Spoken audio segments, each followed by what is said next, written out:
This is LBC from Global. Leading Britain's conversation. Speak to Sadiq. The Mayor of London, Sadiq Khan, takes your calls. 3 minutes after 11 is the time. You're listening to James O'Brien on LBC, joined, I think, for the first time since you were knighted by the Mayor of London, Sadiq Khan. Good to be on the most popular show on LBC, James. Sir Sadiq Khan. Should we change the jingle? Do we need to change this thing? Don't be silly. No? Nice, though. It's lovely. My mum's chuffed. I mean, my mum's been a widow since 2003, right. And she's quite a stoic person. She's very even-keeled. Usually it's like, meh. Nothing impresses my mum. My mum was impressed. For a day, I made her very proud, so it makes me proud. We have been talking, as you'd imagine, this morning about international matters, chiefly about Donald Trump's apparent alignment with Kremlin propaganda when it comes to Ukraine being somehow responsible for their own invasion, and the idea of a peace negotiation taking place without the Ukrainians being present. How significant a moment do you think this is? Well, firstly, I think it's important to remind those across the country, including London, why this matters to us. So you may think, why is the Mayor of London expressing an opinion about the President of USA or Putin?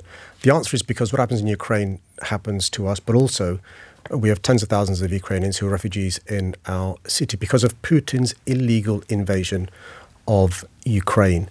And what beggars belief is for the President of the USA apparently rewarding the aggressor, not just in terms of giving him the 20% of Ukraine that they currently occupy, but also somehow blaming President Zelensky for what's happened over the last few years. I spent yesterday, you mentioned earlier on, the afternoon with Vitaly Klitschko, Mayor Klitschko of Kyiv. This guy was a brave boxer, a hero as a boxer. He's even braver as the mayor of Kyiv, James. And when you hear the stories of those who've lost their lives, those who are bereaved, those who are amputees, the suffering in Kyiv and across Ukraine, and somehow blame the Ukrainian leadership, it beggars belief. But also the idea that you'd have Putin's team and Trump's team having conversations about Ukraine's future without President Zelensky or Ukrainian people is just bonkers. How did a politician like Klitschko respond to that simple reality? One of the reasons he's here Yeah. is to make sure we remind ourselves of what's happening in Kyiv and Ukraine. Vitaly is somebody who knows Donald Trump from his days as a boxer. Both him and Vladimir, his brother, were world champions. And he's really keen to get across the suffering that's still taking place, the loss that's taken place over the last 3 years, but also there can be no solution to do with Ukraine that doesn't involve the Ukrainian people and the Ukrainian leadership. You have, however, reversed your opposition to a UK state visit for the American president, according to the Evening Standard. No, my position is quite clear. Look, Sky News yesterday. Look, my position is quite clear. There are many things that I disagree with President Trump about in his first term. He's now won a victory for a second term. I disagree with many of the things he has said. And if he comes to London, I'm keen for him to see why he's wrong on so many issues. I think diversity is a strength, not a weakness. I'm keen to take him to a mosque, a synagogue, a gurdwara, a temple. I'm keen for him to meet really proud Brits who are also Muslim or Hindu. Dare I say, some Englishmen, including former prime ministers. And so that will be one of the objectives, I think, of him coming to the most diverse city in the world. I should say the phone lines are open, 0345 6060 973, if there's a question you would like to put towards the Mayor. But I want to ask you before that about social media and the possibility that we've underestimated the role that it's played in recent events, because, not least because what Donald Trump has been saying about Ukraine could have come straight out of a St. Petersburg bot factory, and you'll know about the presidential election in Romania being completely manipulated by a foreign state according to their own constitutional court. You are something, it struck me, when I remembered you were coming in today, you're something of a canary down the coal mine on this stuff, because I remember in the midst of the ULEZ introduction, or the controversy that preceded its introduction, there were claims online on Twitter, on X, that Muslims and minority religions would somehow be exempted from the congestion charge. There were even fears that there could be a paid-for campaign using fake accounts to amplify this sentiment. I did an event with you where I saw that spilling over into real life in hideous and verbally violent fashion. that is relevant, isn't it? That the way that these things could take hold on an issue like ULEZ has now been almost magnified onto the international stage. I'll give you two real life examples in this country. ULEZ is an obvious one that you pointed to. I'll give you two other ones. 6 months ago, we had riots in many towns and cities across the country because of lies told on social media about the horrific murders in Southport that led to riots in towns and cities across the country. Today, a report's been published by a group called Tell Mama. And what they have said is there's been a massive increase in anti-Muslim hatred. And they link it with some of the tropes, generalization, stereotypes, untruths told on social media. This, inverted commas, medieval culture coming into our country, attributed to Robert Jenrick, by the way, the Shadow Lord Chancellor. This talk about the importance of, quote unquote, preserving British culture, the leader of Her Majesty's official opposition. You know the stuff a former Vice Chair of the Tories said about me and so forth. And I think what we've got to understand is language matters. Social media can amplify untruths exponentially, but there's no fact-checking. Now there are no staff employed, I'm told, by X or algorithms to take off stuff that are clearly untruths. But what should worry us even more is the guy that owns X, Twitter, himself is spreading lies and misinformation. And we should worry about this because, you know, unlike the media you and I grew up with, where there was fact-checking, there was 2 points of view, then somebody would arbitrate and say, this is the case. It doesn't happen now. And my real concern is young people across the country growing up watching TikTok or X, only having one version of the truth, which is untrue, with no fact-checking. And they believe this lie. And that's why it's so important for politicians to be careful about the language we use. It can be a source of good and positivity and also a source of bad and negativity. Does the government need to do more? I think they should. Listen, by the way, can I say this? I also must address this elephant in the room that somebody will very soon say is that the biggest threat facing our continent or our country is a restriction on freedom of speech. Nonsense. It's not the case. The fact that we're discussing issues like this shows there's no freedom of speech. But actually, to reassure you, the Human Rights Act enshrines in Article 10 freedom of speech, freedom of expression. The European Convention, written by Prime Minister Winston Churchill's lawyers, enshrines across the continent freedom of expression. You know, the other biggest threat is nonsense. But then the government have got to be much more nimble about regulation keeping up with innovation. Social media is like the Wild West. Think about the laws you have to follow, rightly so, by the way. Newspapers have to follow. No such laws when it comes to social media. No fact-checking. Someone's got to take the lead on this, though, haven't they, internationally? And they'll bring down a heap of trouble on their heads. You saw who was sitting behind Donald Trump at the inauguration. It wasn't the cabinet, it was all the tech bros. Yeah. Someone's going to have to pick a fight with them at some point. Do you think it will be your friend Sir Keir Starmer, your fellow Knight of the Realm? I hope so. Look, you saw a U-turn from, Facebook, who basically, once they knew that, President Trump had won the election, made redundant all those fact checkers and the verifiers that previously existed on Meta and Facebook. So, the Wild West is getting even wilder. And that's why it's incredibly important for somebody to take the lead. And, you've now seen over the last few months our new Prime Minister, Keir Starmer, getting back on the international stage, meeting with EU leaders. Next week, meeting with President Trump. We vacated the pitch. And I'm really pleased Keir's back on the pitch because we can influence issues that cross borders. Regulation of social media is just one of them. Can I read out a text that highlights what you're describing? I know you're familiar with this kind of stuff, but some people listening won't be. So this is from Leonard. I may have a little look at his history as well and see what other sort of topics he's keen to contribute to. Leonard writes, Muslims want to take over London using religion. Sadiq Khan is backing his religion and punishing the British people from moving around London. The mayor is fake.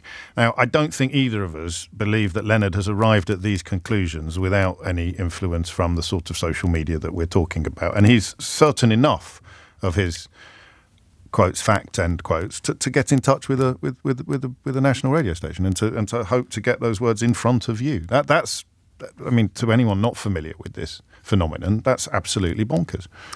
I mean, I don't want to talk just about me being a victim of this. Of course, I know you. There are many people who are victims of this, and you just read out one example. And this chap has the confidence, as you said, to contact you.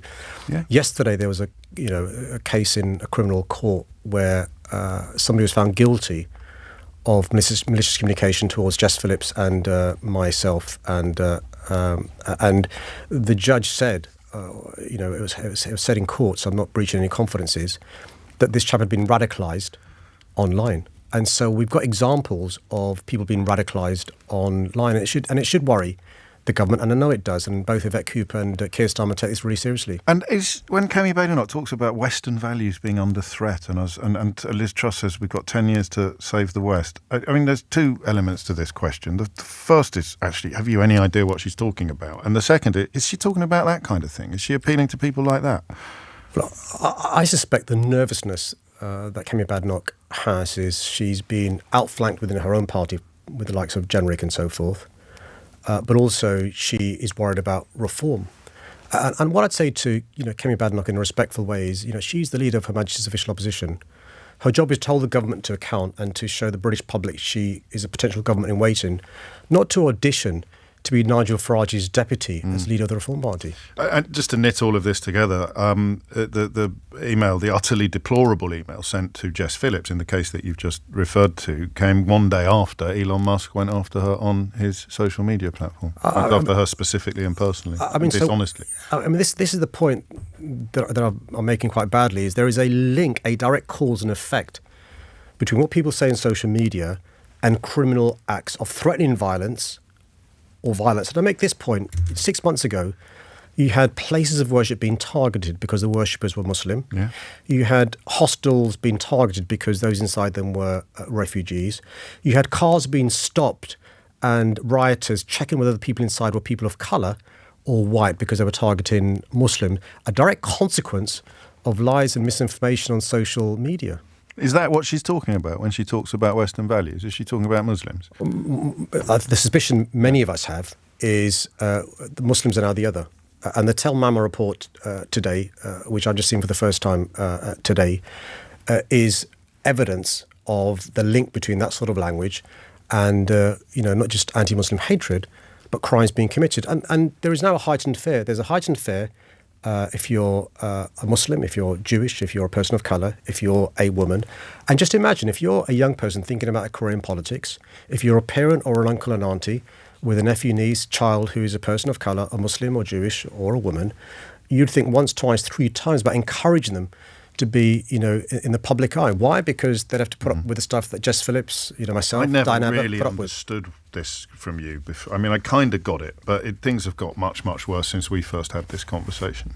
They have. Look, when you and I first started talking about this, and you've always, I'll share with your listeners, I mean, you always chastise me for not talking about it more. You've used the phrase, and I remember it vividly, Sadiq, by not talking about it, you're gaslighting the public into giving the impression there's no problem. I remember you telling me off air because I feel uncomfortable talking about it for a variety of reasons. It's not about me.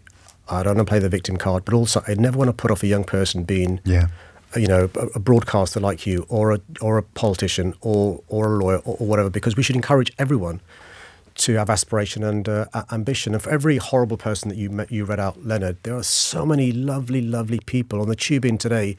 The amount of warmth and, it's just, and always remember that. I say to those of your listeners who may be feeling coward, maybe feeling scared, is there's a lot more positivity and love out there than these sort of people on social media. Let's get to the phones, where there will also be a lot of positivity and love, perhaps. Listen, I mean, that's the joy of politics, right? The joy of a democracy. I've got a list on the iPad that's been given to me. The first caller, I'm hoping, is from Ealing, and it's somebody called Mohammed. Good morning, Mohammed. Good morning, Mayor Sadiq Khan, and good morning, James. It's a pleasure speaking to you. James, the great presenter, and Sadiq Khan, the greatest mayor in the world. That's a lot of love. And anyway, get on with it. My 2 questions to our great mayor is, as I believe you're in charge of our wonderful police, the Metropolitan Police Service, My question to you is, after Baroness Louise Casey's report and the recommendations she's made, I understand that we've got wonderful police officers in the capital, but there is serious fundamental issues, and I've been a victim of that firsthand within the Metropolitan Police Service. Why are we not seeing radical changes that protects women and girls and that protects the public in our communities and stops drug dealings and other crimes that the police think are minor but affect the communities up and down the sea? So Casey's report picked up on misogyny, racism and homophobia. It did, but Mohammed, but also to mention the issues that blight our communities, drug dealing and criminality and so forth. So look, Mohammed, firstly, thank you so much for reminding everyone that we've got fantastic officers who work incredibly hard and risk their personal safety to keep us safe. What Louise Casey and others have identified are cultural issues within the police service, and we now have a new commissioner who, over the last two years plus, has been trying to change the culture in the police service with one hand tied behind his back because of regulations that make it really hard for him to change the culture. You may have seen the case last week, Mohammed, where the Police Federation backed an officer who shouldn't be an officer. He's failed the vetting, and the Police Federation backed him, which means now it's really difficult for the Commissioner to get rid of these bad officers. So we're trying to persuade the government to accelerate changes in the regulations. But I'm determined to make sure we have a police service that's anti-racist, anti-misogynistic and anti-homophobic. And this Commissioner is determined to do that at the same time as bearing down on the crime that you mentioned, drug dealing, violent crime and so forth. And, I meet victims of crime on a regular basis, and it breaks my heart when I meet with them. And that's why we're committed to more neighbourhood policing, more public protection, more quicker response to crime being reported. There's a programme now in every basic command unit across London where there is a team targeting those men who perpetrate violence against women and girls. And just some good news, Mohammed, there's been an increase in the last year of those arrested for rape, those charged for rape, and the police targeting known offenders against women. And I'd encourage you and others to, if you see a crime, report it. If you witness a crime, please cooperate with the police and think about joining the police service, be part of the change. When you hang up your hat as Mayor of London, knife crime is still going to be out of control, isn't it? Well, it depends how you define knife crime. So since I've been mayor, our population has grown by more than 1 million. Those young people injured with a knife has gone down in London. Homicides have gone down in London. Teenage homicides last year, James, were the lowest they've been for 11 years. Those killed below the age of 25, the lowest since 20 years. Lethal barrel discharge down, but crime is still too high. And that's one of the reasons why I'm really pleased that this government we're working with me, given the biggest increase in police funding we've received since the history of the Met Police Service. Still not enough though. Why? Because we've lost £1.1 billion from our funding. Youth clubs have closed down. So we've made good progress, not enough though. What would success look like? And you can't, obviously, we're never going to live in a world where there is no crime, but at what point would you not tell me that you're not getting enough support and you're not getting enough money? When would... I think there'll be a time, if the Commissioner was here with me, what we'd both say, I think, at the same time, is you can't undo 14 years of cuts in one budget. And so what I'd want to see is the black hole there is in the Met Police budget filled. And so the big prize for us, James, is the spending review next June. Are we going to get a 3-4 year deal that fills that gap? We want more police officers, more police staff, more decent kit, but also more youth clubs, more youth workers, more young people being kept busy. We are making progress, though. Look, so you speak to colleagues across the globe. Homicides in London per capita is less than New York, LA, Chicago, Paris, Madrid, Barcelona, Toronto, Berlin. Young people injured with a knife is going down year on year, but we can do even better. Thank you, Mohammed. Let's go to you go to the next caller. The next caller is from Hackney. Good morning, John. Hello. Good morning. Can you hear me? Loud and clear, John. Yes. Good morning, Sadiq, and good morning, James. Hello, mate. Yes. We've got a big problem with the market in London. I'm on Walthamstow Market, and it has been dying for years. The St James Street end of the market is totally empty. We've had representations with the council over a number of years, and we're wondering what you can do to actually support the market and get them flourishing again. John, what do you sell? I do Caribbean food. I actually do a jerk chicken sausage and chipolata, which is probably the only one in Europe. It's halal. And what's it called? What's yours called? Jerk Fusion Caribbean. Jerk Fusion Caribbean in Waltham. So look, John, so Waltham Forest, in my view, are really trying really hard to try and invigorate the market and the high street. You'll be aware of the campaign they had to keep the cinema in Waltham Forest as well. We work closely with Waltham Forest. We support them financially. We support them in terms of planning. But there is a big challenge, John, across London, I'm afraid, and across the country, of fewer people using markets than when you and I were growing up in this city. I had in Tooting a great market. There's now a renaissance of Tooting Market and Broadway Market. We had down the road Brixton Market, and the real culture of going to the market. Many people now, get food in a different way. So what we're trying to do is support market stall holders in relation to a number of things: rents, keeping them as low as possible; assistance with the public realm to make it attractive, but also helping you with marketing to get a new generation of customers coming to your market. And we're working closely with Waltham Forest, as I said, who are trying to increase the pedestrian flow of people coming through. And I make this point, gently to those who are, anti-walking and cycling and public transport. If we encourage more people to walk, cycle, use public transport, that footfall to your market, which I know pretty well, will increase, which means people will walk past your market, smell the fragrance of the jerk chicken, and maybe stop off and buy one, rather than just being in their cars, jumping from home to work and so forth. So lots of things we're doing in relation to this, and we'll also be announcing very soon, John, a source of funding for markets and high streets to apply for to reinvigorate their high street, and I'm hoping that Walthamstow Market will apply as well. It's the oldest or the longest, I think, street market in Europe, Walthamstow. Yeah. 1885 it was founded. How much of it, though, John, is the same reason that high streets are suffering? Is a lot of people are doing all their shopping online, and you need people to be out doing their shopping in the market? Yes, it is. What we're finding is that most of the stuff is online. Yeah. For me, it is the online business, but they do take 40% of our business plus VAT. So we're always trying to advise customers that they will save 30% literally if they come inside of a shop. But we find that with Walthamstow, they concentrate on the top end of the market and not the bottom end of a market. Hence, if you come down to the bottom end of the market, the question I get asked the most is, where is Walthamstow Market? Because there's no stalls down there. There's nothing at all down at the bottom end of the market. And every time we have meetings with the council, we've been promised stuff which never comes to fruition, because they just say that we don't have the money. We don't have the money. We don't have the money. We need either private investment or the mayor to step in and say, right, from now on,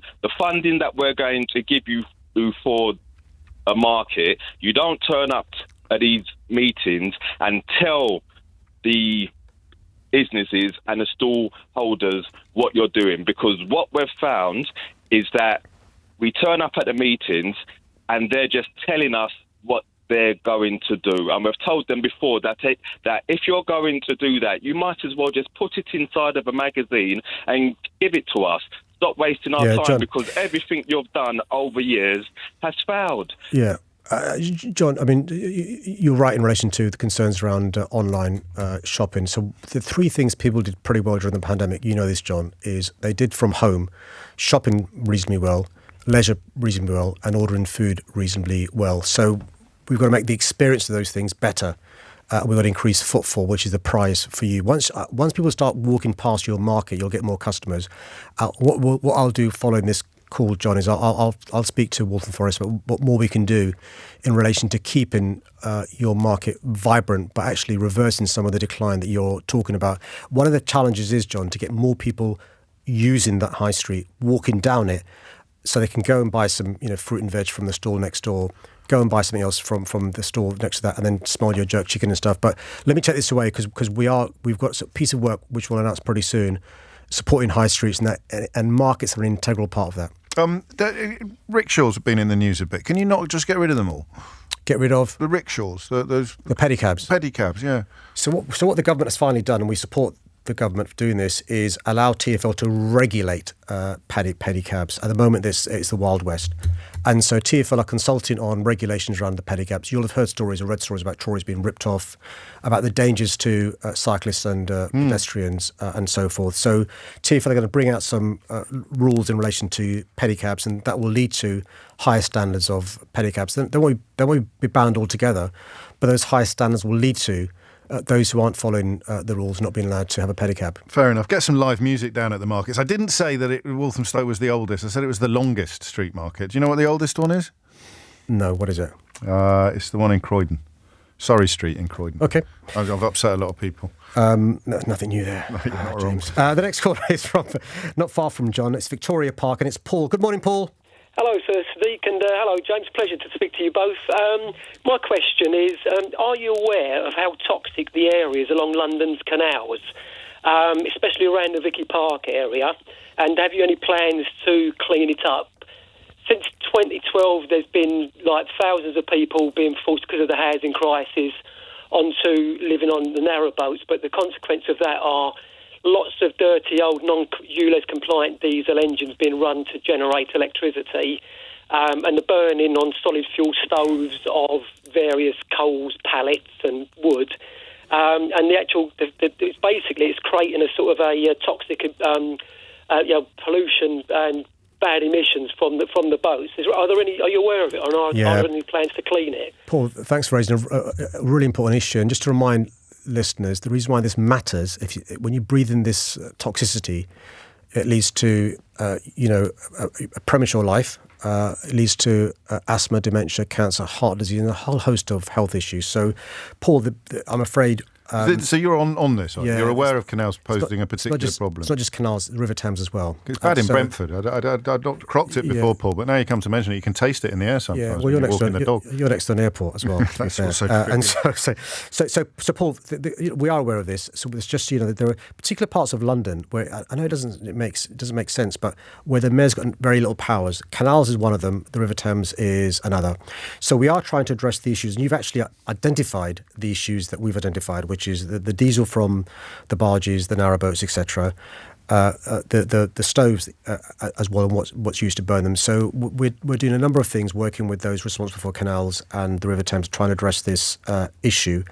And part of it is education. Many of those who have barges and narrowboats aren't aware that they're breathing in this stuff because they're burning this stuff, or that's their fuel. And secondly, we've now got air quality monitors that assesses how good and bad things are, and you've put your finger on the pulse. It is bad along canals and River Thames, but we've got plans to clean up our rivers and canals. There's not a lot of alternatives here, apart from giving the people living on the boats better generators, is there? Or more less polluting means of heating their boats? It must get flipping cold on them. A number of things you can do. So, make sure that the wood's not damp. Make sure that the what's used to heat the stoves isn't stuff that's dangerous. You can change the fuel that's been used in the narrowboats. You can better educate people in relation to this. There's filtration systems you can use. And so, Paul, we have got a plan to clean up our rivers and canals over the next few years, just like we did other parts of London. Do you measure it yourself, Paul? Do you?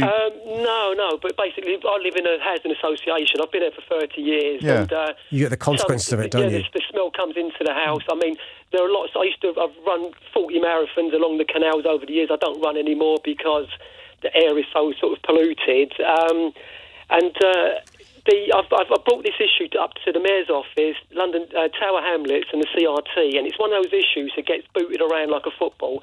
The CRT says complain to the local authorities, so I'll complain to Tower Hamlets, and then Tower Hamlets will say, is the smoke black? I say no. They say, well, we can't do anything about it.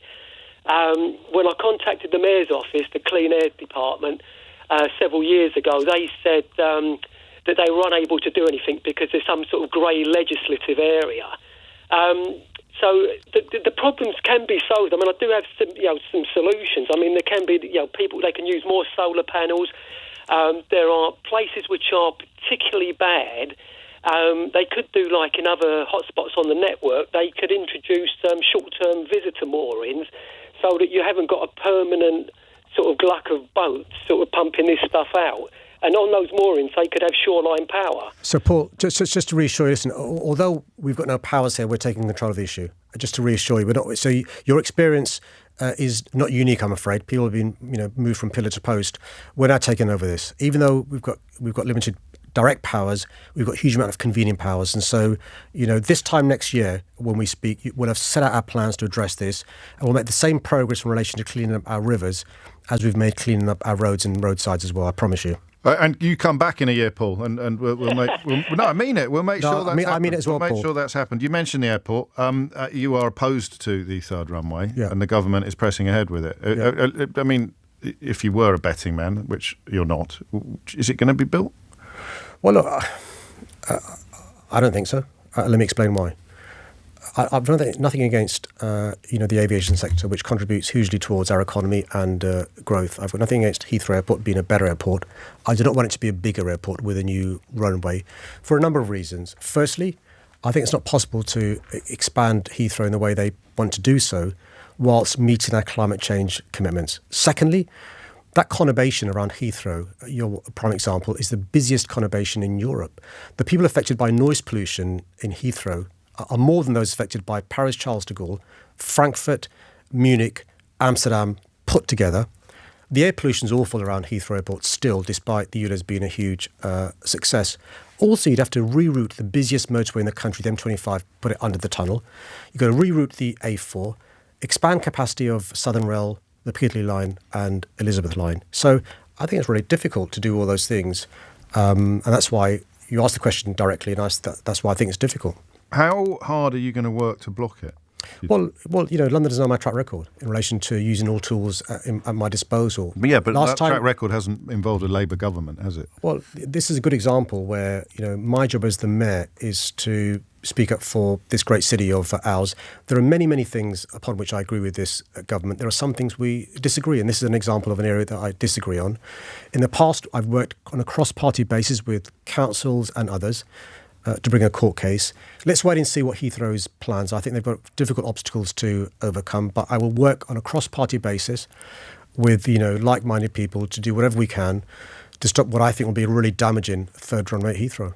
But you haven't earmarked any funding in your budget for a potential legal challenge against Heathrow, have you? We don't need to. We've got a contingency. We've got money for legal challenges and so forth. But Heathrow haven't even published their plans. You'd not unreasonably criticise me if I was prejudging what strategies I'd use without seeing the plans. So presumably the answer to the next question is similar, in that you don't know yet how many homes will be destroyed or compulsorily purchased. Well, we know from previous plans. Yeah. You raise a really important point, and forgive me, I forgot people affected by this, not just those affected by the noise and the air and carbon emissions, but also villages destroyed. Homes destroyed. I mean, the surface links to Heathrow will have to increase by 50%. I mean, at the moment, to give you an idea, there's a cap of 480,000 flights a day. They want to increase that, according to their previous plans, to 720,000. And that means villages being destroyed, and homes being demolished. You also mentioned the Elizabeth line, the prospect of strikes coming up, as far as I'm aware. Well, ASLEF are talking to MTR. I want them to carry on talking. The first strike plan is for the 27th of Feb. There's still some time to go, and I'd encourage ASLEF and MTR, who run the Elizabeth line, to talk about these issues, resolve them amicably, because, strikes is a sign of failure. Nobody wants strikes. Train drivers lose out, commuters lose out, businesses lose out, MTR loses out, TfL loses out. So resolve this and avoid the strikes. Why do you say ULEZ has been a success? I've got at least one texter who's quite unhappy about you claiming that. So we've had a 6-month report, and we'll be publishing soon the 1-year report that showed that the amount of nitrogen dioxide, which is the pollutant, is down, nitrogen oxide is down, PM2.5 is down, the number of compliant vehicles is up to 96%, the number of vehicles driving is down. When I was running to be mayor, I was told by King's College it would take 193 years to bring the air in London within lawful limits. I think we'll do it by this year.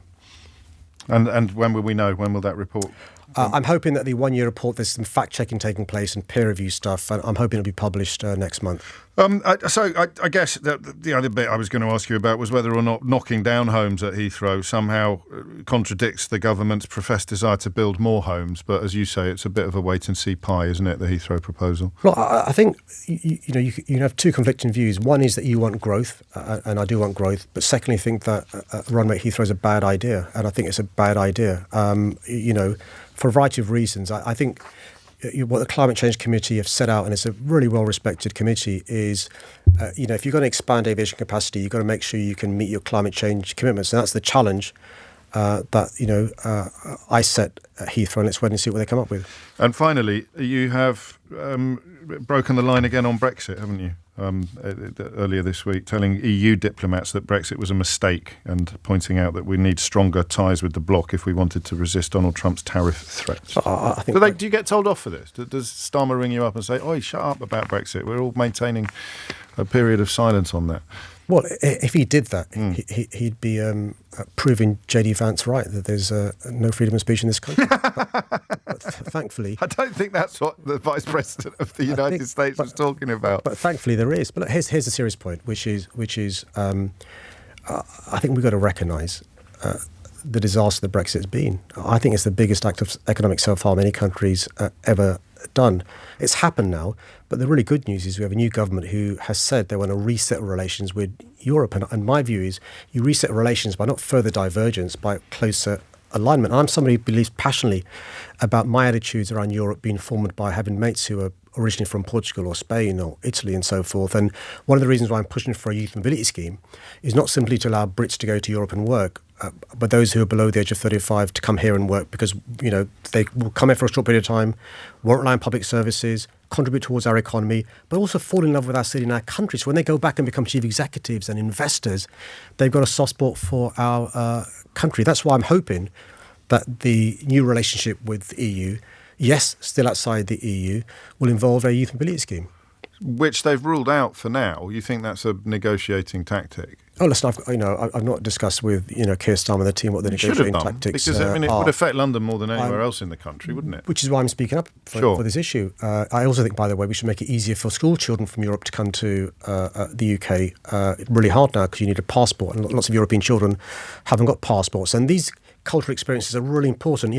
EU Londoners, make our city a better city. They contribute economically, socially, and culturally. 1.3 million Londoners are EU citizens, and I want to thank them for staying here and contributing so much to our city. I guess that the government's concern, stroke obsession with immigration figures is also something that you are not entirely happy about. Well, look, let's look at the facts, which is since Brexit, immigration to our country has gone up. It's just that it's not coming from the European Union, it's coming from elsewhere. So look, we can have a conversation about migration, and we should have a dispassionate conversation about migration, the pros and the cons. What I'm saying is let's have close alignment with the European Union. Let's look into a youth mobility scheme. The concern around immigration, as I understand it, is people relying upon public services. These are young people coming here, working for a short period of time, contributing, paying taxes, paying national insurance, helping businesses flourish and thrive, and then returning to their country of origin. They're young people, so by definition, they've not got many dependents. We'll end where we began, actually. There's a sort of growing chatter, inevitably, in the pages of The Spectator and some sort of odd podcaster, both questioning Englishness or Britishness and the idea. In fact, Douglas Murray in The Spectator uses people of Pakistani heritage as an example in an argument that essentially you can never be as British as anyone else. And someone interviewing a former editor of The Spectator the other day suggested Rishi Sunak can't be English. Is that coming out into the open now, that kind of talk, in a way that perhaps it had been successfully seen off a few years ago? So, look, we're of a similar age, James. When I was growing up, it was not uncommon for me to hear, directed at me, the P word. Some of my friends had the N word directed at them, and the Y word was also in common use against Jewish people. And the allyship showed from my white friends was remarkable. It was them that had, punched the person in the face who called me the P word, right? And that allyship is very important. When I became a young adult and an adult, those words disappeared. So I didn't hear the P word for 20 years, or the N word, or the Y word, for 20 years, 30 years. Now it's back in use in a way I thought wouldn't happen. My daughters, for the first time, have heard the P word and the N word. They never heard it. They grew up in the same era as me, at primary school, at secondary school, and they're hearing it now, and they've heard it in the last few years. And it does worry me. It worries me because things that were on the edges of civilized discourse, things that were buried away, have now resurfaced. And what causes me pain and anxiety is mainstream politicians are using the same language. Journalists in the mainstream media are using the same language. And that's why you mentioned when we began the conversation about the consequences of social media, but there are consequences for this sort of stuff. I say this in a gentle way. I've got a huge amount of time for Rishi and his family. You cannot get a more quintessential Englishman than Rishi Sunak. Just close your eyes and listen to Rishi. I mean, it's like Jeeves and Wooster. Honestly. I kid you not. He went to, it's not criticism of Rishi at all, by this, so please don't take it this way. He went to Harrow, for goodness sake. Went to Oxford. He didn't go to Harrow. Winchester, yeah, beg your pardon. That's all right. Well, there you go. It's only people like me care about these things. Winchester, Harrow, Eton, yeah. You can't get more quintessential English than those schools. Went to Oxford, did really well, and then was a banker, and then was an MP, giving back to this country and doing public service. And so what else is Rishi supposed to do to prove his English? I don't know. And the crucial point is that they are saying someone like you can never be British, which is why when someone like Paul texts the programme to say there is, I think he's written, there is Londoners anymore. I don't know what that means. But he says, we are being pushed out. Tell Khan that. So that's, you can't be a Londoner. You can't be Paul, British. Listen, you can't be English because you're not white. Paul, I was in New York last year and I was interviewed by a journalist, and the journalist said, when I close my eyes, Mr. Mayor, you sound like Michael Caine. And the point he was making was, you should be so lucky. What more can I do? Blow the doors off? What? You know what I mean? I've even got a Labrador, Paul. What else have I got to do to prove to you how English or British I am? And I'm proud of being British. I'm proud of being English. I'm proud of being a Londoner. But you know what else? I'm also proud to be a Muslim. I'm also proud to being of Pakistani heritage, of Asian origin. I'm proud of my links to the subcontinent. I'm proud of the mosques I go to, but also the synagogues I go to, the gurdwaras, the temples. And I do, Paul, celebrate St George's Day in Trafalgar Square as well, by the way. And someone else told me, without betraying any confidences, someone who used to work for you, that you're probably at your happiest on Pride Day. You're bouncing around the place. That's the joy of our city. This idea that diversity is a weakness, that it's a source of our problems and challenges. It's just not true. And we launched a campaign on Friday called Loved and Wanted, because these are unsettling and uncertain times. And I know there are many people who are feeling scared and vulnerable, whether it's Muslims, Jewish people, those from the LGBTQ plus community, those who are black, those of certain backgrounds. And I want everyone in this great city of ours to feel welcome and wanted. And that's what the campaign is about. Sir Sadiq Khan, that's pretty integrated, isn't it? Getting a knighthood? Well, I just say this. Listen, my mum's proud. That's all that matters, mate. We'll see you in a month. Absolutely. It's 11:45. Weekdays from 7 a.m. You consult on everything from bombs to buses. Why can't you make a call? Straight to the point. This is a government built on growth. What's going wrong? Nick Ferrari at breakfast on LBC. How can they have got this so spectacularly wrong? Listen on your radio and global player. LBC. Your home.